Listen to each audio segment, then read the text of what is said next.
Hi, everybody. Hello, you are watching another review with Ryan and Bethany. I'm Ryan, I'm Bethany. because that's how that works. Yep. And today we're going to be reviewing Fantastic Beasts Perilous Pursuit. This is by USAopoly, or the Op, as they are now called, designed by Cami Mandel. But before we get into that, Bethany is going to talk about her Pounds and Inches segment. Yes, we are going to be talking about that, but I'm going to let Ryan go first today. That's not fair. But okay, sure. When someone with a problem with alcohol goes to AA, they get these little chips that are a reminder they can have in their pocket. Hey, I made it a year. Hey, I made it 2 years, or whatever it is. And Bethany and I were kind of talking about how that would be really cool to have for myself or for us to have something in your pocket. Hey, you've made it a week without eating something that you shouldn't, or hey, you've gone a month without having 2 bad meals in a row, or whatever the case is. So we're going to try to develop something like that. And today I'd be getting my 3-day chip, eating perfectly. So I am very pleased about that. I'm not even really hungry. It's just a matter of eating the right stuff. Yeah. So that's my plan. As I talked about in the last video, we are very, very, very, very busy. And so what I am trying to do is just kind of focus on the mental aspect of that by giving gifts to future Bethany. So I will do things knowing that it will encourage me to make better decisions in the future. Example, I did a load of dishes tonight. So that way when I wake up tomorrow and I see that the kitchen is semi-clean, I am encouraged to make myself a lunch and pack my bag to work out on my break. Whereas when I wake up and I see a dirty kitchen, I just get overwhelmed and I don't want to do anything positive for myself. So present Bethany is giving future Bethany presents. Present Bethany is giving presents. Yeah. That's okay. But enough about that. Let's get into Fantastic Beasts Perilous Pursuit.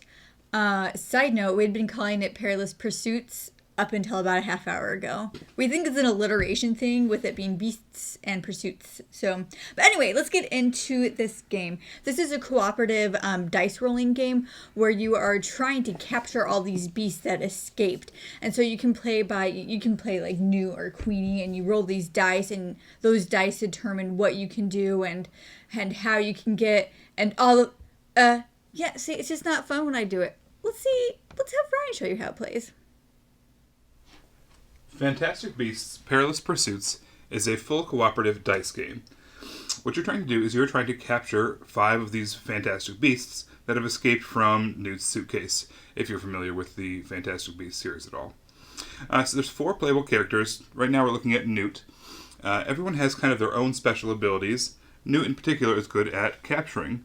He only takes 1 dice to ready his thing, which I'll get to that in a minute. Everyone has their own abilities that they're better at and worse at. On your turn, you have a chance to roll these 6 dice, and it's kind of like a Yahtzee-style mechanic where you can set aside as many as you want, keep rolling until you get what you want. You get 3 total rolls. You can set some back. You can even re-roll some of the ones that you've set aside as long as you don't exceed that 3 total rolls. After you've rolled and you have what you want, you assign them to different things. In this case, I could assign these 2 shields to this spot. What that would do is it would ready my shields. It uses the mechanic of ready, set, go. So first you use 2 to ready that. And then if you roll another one, let's say this one also was a shield, you could use it to set, and then you would need yet another one to go. So that dice would go right on top of that spot. So once you've ready, set, go, you spend the dice, you spend the set, and you do the benefit. In this case, get a shield. The ready stays there. Once you're ready at something, you kind of stay ready at it, unless a bad guy takes it away from you. In addition to protecting yourself against the attacks, you can use captures to move the little marker here closer and closer to being captured in the suitcase. You can also use distract, which is a way to let when you get attacked back, to use less dice. Insight is these cards. There's various cards that let you do various things. They give you symbols. They might give you some bonuses. There's a whole bunch of different cards in here. And the biggest and best one of all is the Capture 3. That allows you to go 3 spots up on the capture track. instead of just the normal 1 from this one. So on a turn, you could, in theory, go for capture if you loaded up both of those items. At the end of every turn, the beast gets a chance to roll as well. So there are 3 different levels of beasts, 1, 2, or 3. You start with the small ones, and then they get harder and harder. In this case, the Bowtruckle, he uses 1 turquoise dice and 2 of the black dice. He rolls, and then based off the chart at the bottom, tells you what happens. So he might escape even further. He might get away from you, and he might attack you. You might lose some health or your shields. And if you roll that fire symbol, really bad stuff happens. So that's the kind of the game. You have to go through 5 of these beasts. You can let 1 escape without losing the game. But if you've let 2 beasts escape, you lose the game. Also, if any one of the players goes down to 0 health, you lose the game.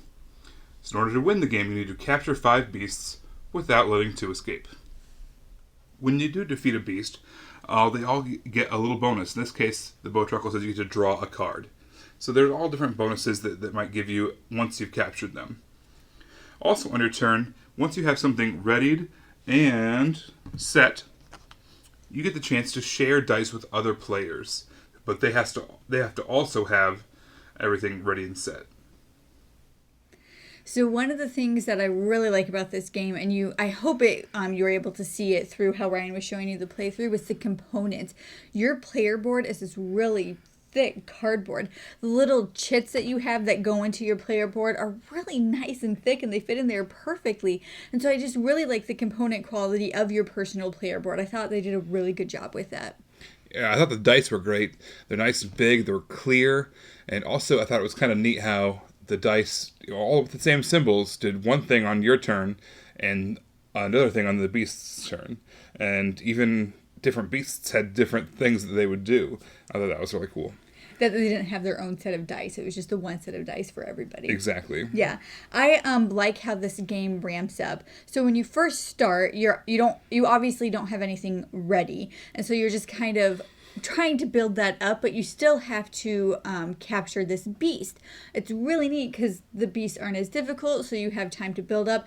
And I just thought it did that very, very well. There was a very congruent line of you building up your strength and the beast getting more difficult that I thought was very good. I really liked that each player had their own set of strengths and weaknesses as well. There was, some people are better at capturing, some people are better at drawing cards. I think that's neat. Playing with 4 players, I think, is the best. And so I want to try next time we play a 2-player game to have each of us have 2 characters out. That way we get the benefit and the weaknesses of all those different things. I really like how hard this game is. When I play co-op games, I like my win to lose percentage to be about 40-60. So I like to lose a little bit more than I like to win. And this really does it for me. I feel like it's hard and it's challenging enough to where I like that challenge. I like the win to lose ratio, at least so far. And I think that the win to lose ratio is way out of whack. 60-40 sounds good. Loss to wins, but it's more like 80-20 loss to wins. This game is super tough. I don't feel like you get a lot of control. The dice kind of determine so much, and there's not a lot of ways to mitigate or change that, in my opinion. For me, this is a game that it doesn't give me as much control as I want to help me determine the outcome of a really tough game. I don't really have anything I dislike about this game. I really enjoyed it. But there is something associated with this game that I thoroughly dislike, and that is our first playthrough and how we were taught it.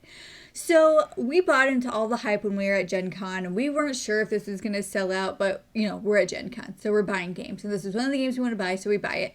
Later, we had a playthrough of it that and a ticket, an event that we had signed up for. During the playthrough, you could sense both Ryan and I being like, why did we buy this game? This immediate regret. Yeah, it was terrible. It was awful.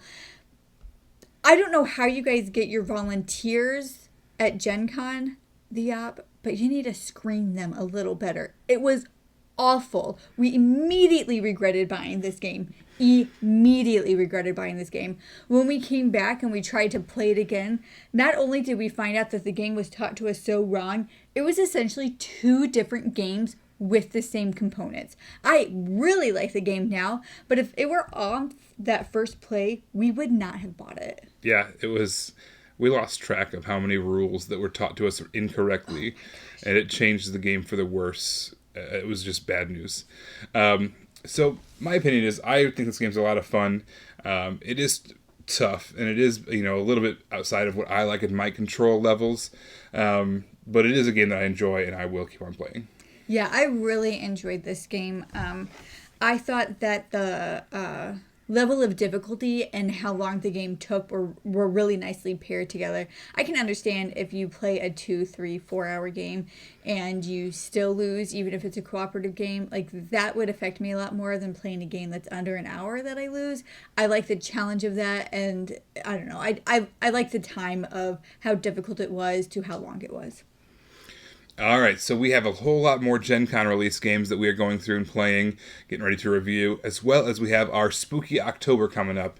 We're going to review a whole bunch of spooky games, so keep that in mind. You can subscribe to our YouTube channel to make sure you don't miss out on any of that stuff as it's coming out. You can also find our blog on BoardGameGeek.com. It's called Pounds and Inches, where we talk a little bit more about our health journey and what's going on there. We are on Facebook, Ryan and Bethany Board Game Reviews. We are on Twitter, at Ryan and Bethany 1, and we are on Instagram at BeInFigs. So in all those places, you can like, you can comment, and you can subscribe, because we love hearing from everybody. All right, well, this is Ryan, and I'm Bethany, encouraging you to play games, live healthy, and create moments. Bye, guys. Bye, everyone.